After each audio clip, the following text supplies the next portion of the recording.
Part time kami guys, oh. Naglinis kami. Oray aldaw ti Domingo. Aldaw ti pinagina na.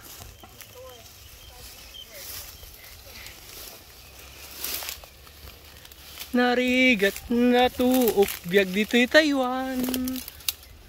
Trabaho nga kan kanayo. What's out ka lang kasi? Shout out. Pinsan. Walang perang katulad namin. Part-time pa rin. Trabaho pa rin kahit linggo. Rest day, pero nagpa-part-time. Oh, rest day daw pero nagpa-part-time. Yan ang tumutulong lang, hindi part-time. Ganito yung buhay namin dito sa Taiwan, mga lodi. Inaldaw-aldaw, agraman pa'y Domingo, rigrigat nit na palalo, dito'y Taiwan kabsat ko. Oh, andun yung mga boss, oh. Tinitignan yung ano.